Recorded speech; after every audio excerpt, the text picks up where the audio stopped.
De la palabra de Dios. Nuestra iglesia está en 7002 34 Avenida, Kenosha, Wisconsin. Puede buscarnos y encontrarnos en el internet www.tiemposderestauracion.net. La enseñanza que vamos a continuar es concerniente a invadiendo el mundo. Hasta ahora hemos estado estudiando lo que es el mundo, quién hizo el mundo y a quién le pertenece el mundo. Se habló y se estableció de acuerdo a la palabra de Dios que el mundo le pertenece a quien lo hizo, y la palabra de Dios dice que Dios fue quien hizo al mundo. El mundo son todos los sistemas, todas las ciencias.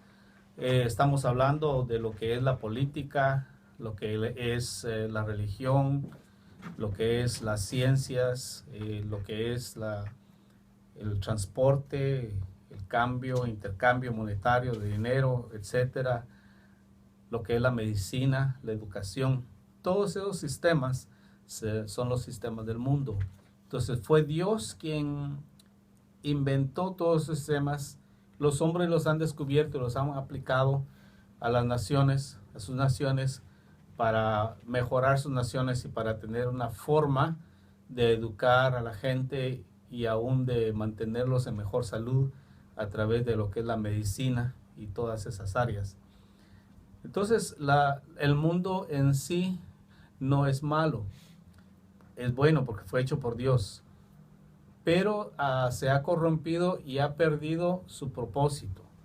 Entonces ahora nos encontramos en un punto en que Dios ha determinado traer otro agente a que venga a corregir todas las cosas que están fuera de lugar.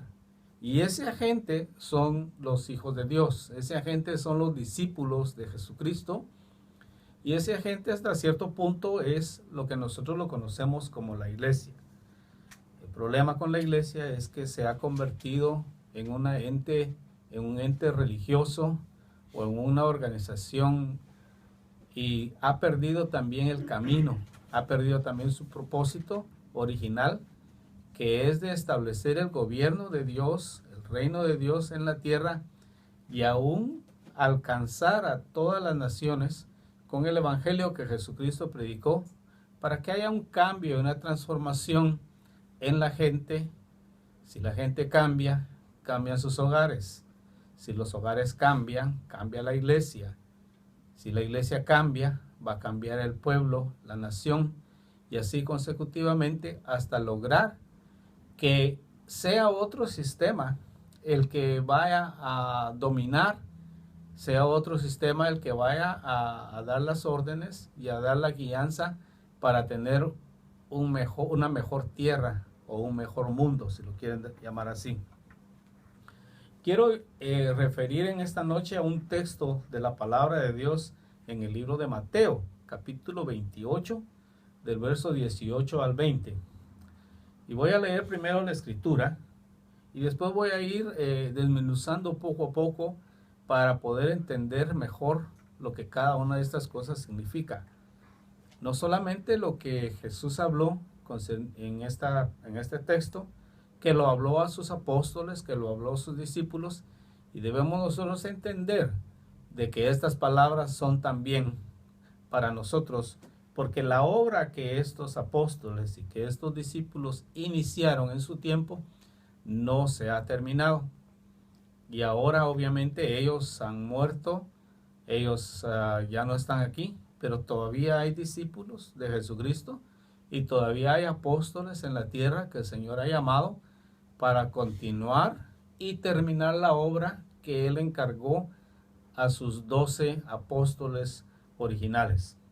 Les voy a leer el texto, Mateo 28, del 18 al 20. La escritura dice así: Jesús vino y les habló diciendo: Toda potestad me es dada en el cielo y en la tierra.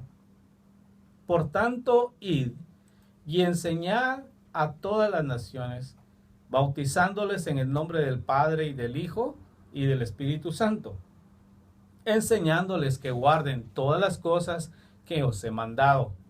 He aquí yo estoy con vosotros todos los días hasta el fin del mundo. Y al final dice, amén. ¿Qué significa? Así sea.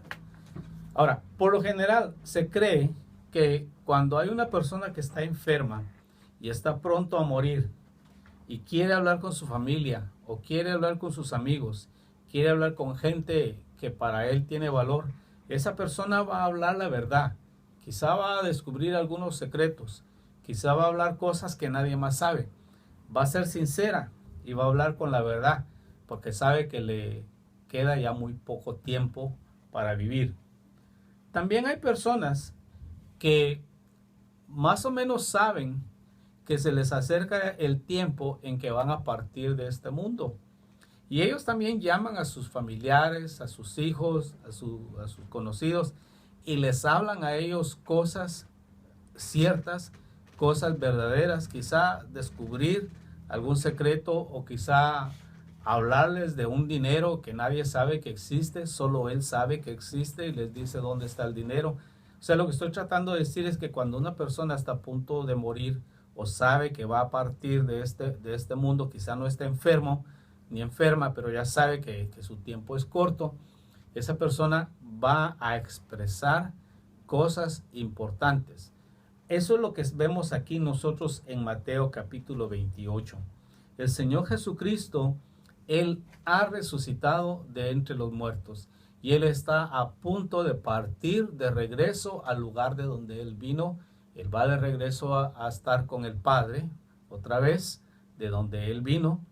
Entonces ahora está hablando con sus apóstoles y con sus discípulos y expresándoles a ellos cuál es la misión que Jesús tenía y que Él empezó, y ahora son los discípulos, los apóstoles, los que tienen que terminar la obra que Jesús empezó en la tierra.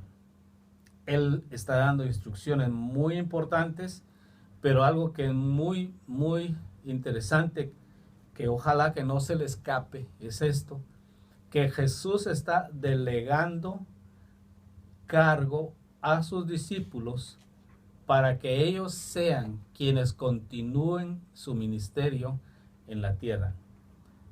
Entendamos que esta misión fue continuada por estos discípulos de Jesús en ese tiempo, pero la misión continúa todavía hasta hoy y debe de ser desarrollada hoy día por los discípulos que Jesús tiene en este tiempo.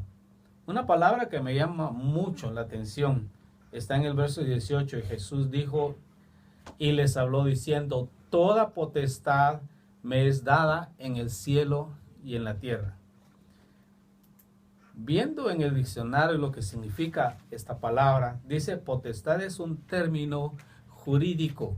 Por eso es que varias veces yo les he dicho a ustedes que la Biblia, la palabra de Dios, no es un libro de religión, sino que es un libro de leyes.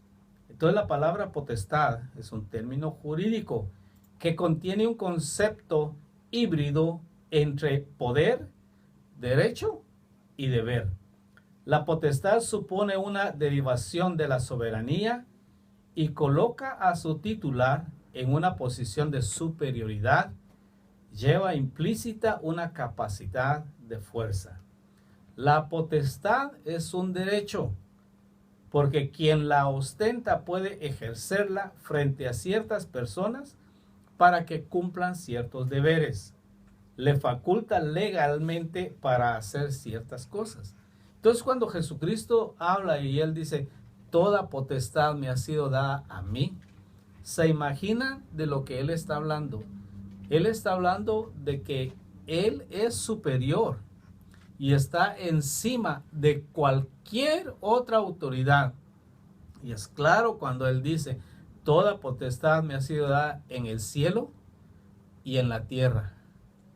O sea, no hay nadie más que pueda tener más poder, más autoridad, más potestad que el Hijo de Dios, porque a Él se le dio toda la potestad. Entonces Él tiene el derecho de hacer la voluntad de Dios, y no solo el derecho, pero la habilidad de llevarlo a cabo. Ahora, la potestad es un poder, porque quien la sustenta puede normalmente hacer uso de la fuerza para ejercerla. Yo he oído mucha gente que dice, Dios es un caballero. Él nunca te va a obligar a hacer algo que tú no quieres. Bueno, si alguno de ustedes pudiese hablar con Saulo de Tarso, él estaría en completo desacuerdo con ese razonamiento teológico.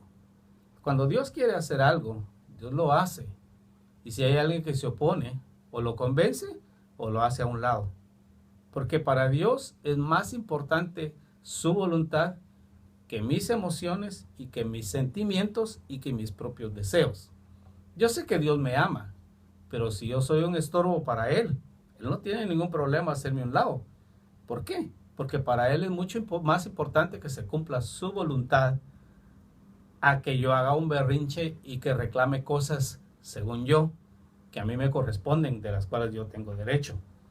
Entonces esa potestad y poder la ejerza con autoridad.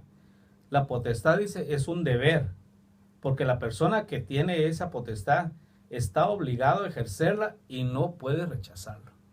Entonces Jesús dice, toda potestad me ha sido dada a mí. Ahora, entendamos bien, la potestad no es algo que uno toma a la fuerza, la potestad es algo que se recibe. Ahora yo quiero hacerte una pregunta retórica y obviamente estamos en la radio, nadie tiene que contestar, pero yo puedo preguntar, ¿quién es aquel que le dio la autoridad al Hijo de Dios? Obviamente el Padre, porque solo alguien que está en una posición superior puede delegar potestad a alguien que es inferior. Y aquí encontramos nosotros al Señor Jesucristo declarando no que Él ha tomado la potestad por la fuerza, porque no es así. Él se ganó el derecho de la potestad por su obediencia al Padre, por su sacrificio y por la vida que Él llevó delante de Dios y delante de los hombres. Entonces, lo habitual es que la potestad sea una característica de entes de derecho público. La gente que está en administración, lo que se llama el ministerio público, ellos tienen potestad. Pero también se utiliza el término en derecho privado. Entonces, ahora voy a leer otra vez este texto. Y dice aquí, toda potestad me es dada en el cielo y en la tierra. Si tú crees en Dios, esto te tiene que dar descanso, te tiene que dar tranquilidad. Yo sé que se hablan de demonios, se habla de principados, se habla de potestades, se habla de las tinieblas, pero Jesús dice, toda potestad me ha sido dada en el cielo y en la tierra. O sea, Él es soberano, Él está sobre todas las cosas. Entonces, cualquier problema que tú tengas, necesitas humillarte a la mano del Señor. No hagas pactos con el diablo, no hagas pactos con demonios, no visites hechiceros ni brujas, acude a Dios. Yo no digo que los hechiceros y las brujas no tengan poder, porque te estaría mintiendo, pero el poder que ellos ejercen es limitado y aún es algo bajo el control de Dios. ¿Sabes tú que aún el diablo tiene que darle cuenta a Dios de dónde anda y qué anda haciendo? Eso lo puedes encontrar en el libro de Job.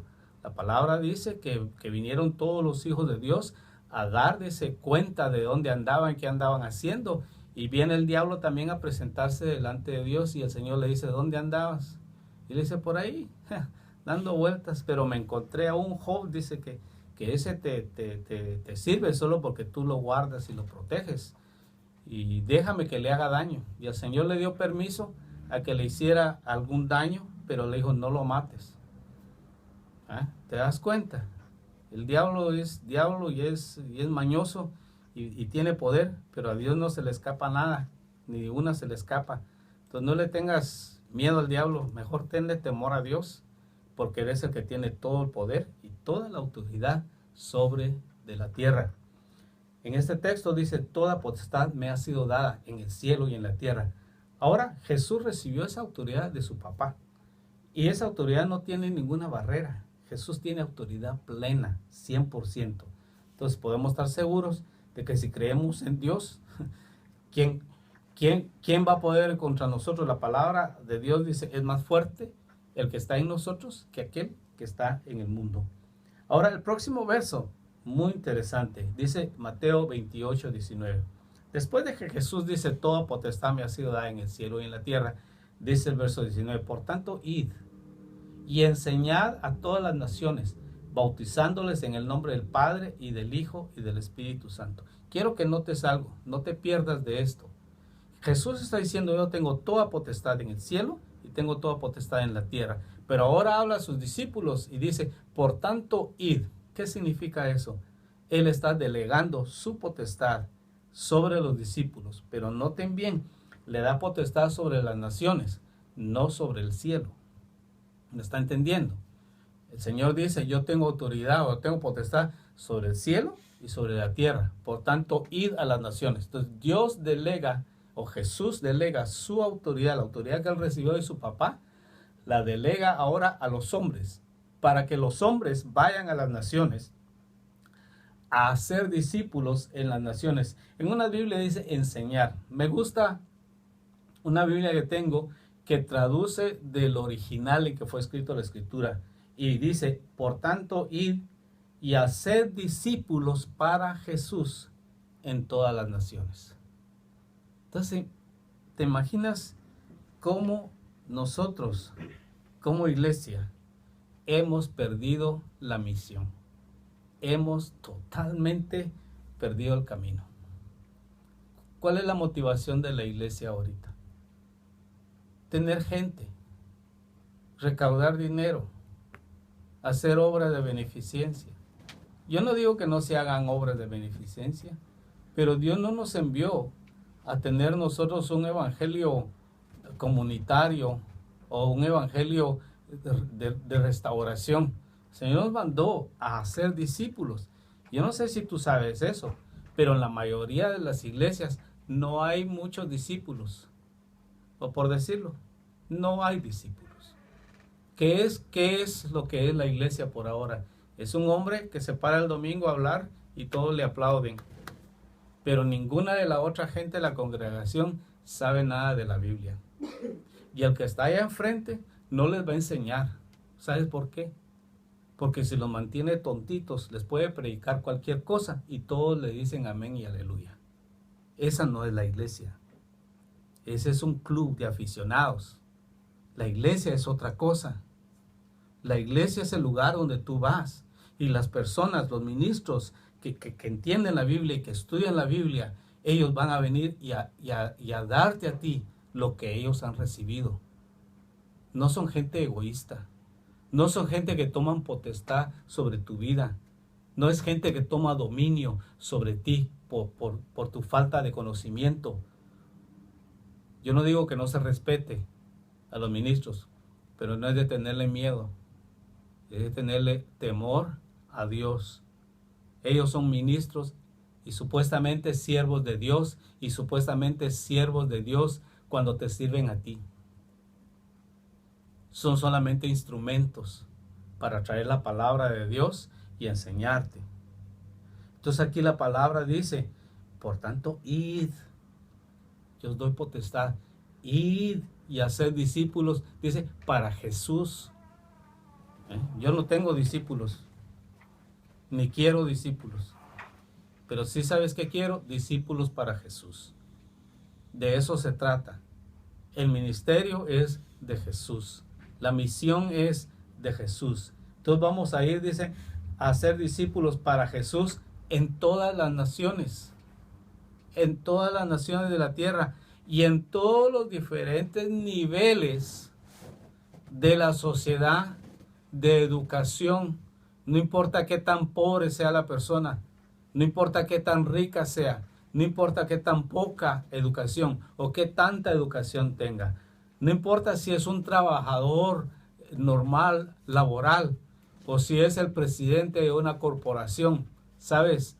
Todos ellos necesitan a Cristo y todos ellos deben de ser discípulos de Jesús. Dice que vamos a ir a ser discípulos en todas las naciones. Yo he escuchado mucha gente también que dice, ¿sabes tú que el evangelio ya se predicó en todo el mundo y el Señor viene en cualquier momento? Eso es mentira. Eso no es cierto. ¿Por qué? Porque no es solo de predicar y de pararse a gritar en una esquina. Es hacer discípulos, es tener pupilos, tener gente que vaya a aprender la palabra de Dios. A mí muchas veces me desanima el asunto de la iglesia. ¿Cómo cuesta encontrar gente que quiera aprender la Biblia? Todos quieren ir a una iglesia donde hay bonita música, donde pasa alguien a decir 3, 4 chistes, porque quieren entretenimiento, quieren pasar un buen rato y quieren sentirse aliviados de la acusación de su conciencia porque hicieron saber qué barbaridades toda la semana. Y ahora quieren venir y en media hora que alguien les arregle los problemas. Eso no es la iglesia. Y a mí me desanima muchas veces cuando se hace un asunto así de música y todo, se llena el local, pero cuando dice el día jueves tenemos estudio bíblico, vienen 2 o 3 y ¿sabes qué? Vienen hasta sin Biblia. Entonces, ¿para qué vienen? Ese estudio bíblico, tienes que traer Biblia, ¿verdad? Bueno, solo nada más me estoy desahogando un poquito con ustedes. Pero la realidad del asunto es ese, que la misión que nos ha dado el Señor es enseñarle a ser discípulos en todas las áreas de la sociedad. ¿Te puedes imaginar tú lo que va a suceder? Si tenemos un grupo de doctores que sean honestos, que sean honrados y que tengan poder de Dios. Yo conozco de uno, he oído de uno, que es especialista en operar a la gente que tiene cáncer. Pero ¿sabe lo que él hace antes de operar? Les pone manos y les ora. ¿Por qué? Él va a remover el cáncer y él les ora. ¿Por qué? Para que no regrese el cáncer. ¿Te imaginas que podamos tener un grupo de abogados honestos? Que no nada más te saquen el dinero. Abogados que de verdad te defiendan y que peleen por ti y por tus derechos y que te cobran lo que es justo. Eso no existe. Y lastimosamente en la mayoría de las iglesias no hay abogados y no hay doctores. ¿Sabes por qué? Porque la iglesia le dice a los jóvenes, no tienes que estudiar, no tienes que prepararte, ya el Señor viene. No, el Señor no viene, todavía no. No hemos hecho la obra. ¿En qué te vas a decir que el Señor va a venir en cualquier momento? No está en la Biblia. La iglesia es responsable de traer esta enseñanza a todos los niveles de la sociedad. Déjame terminar, si puedo, con Mateo 28:20. Dice, enseñándoles a que guarden todas las cosas que yo os he mandado, dice Jesús. Y aquí yo estoy con vosotros todos los días hasta el fin del mundo. Amén. Ahora, la pregunta es esta. ¿Cuándo va a ser el fin del mundo? Y oíme bien, no dije el fin de la tierra. La tierra es el planeta, el mundo es el sistema.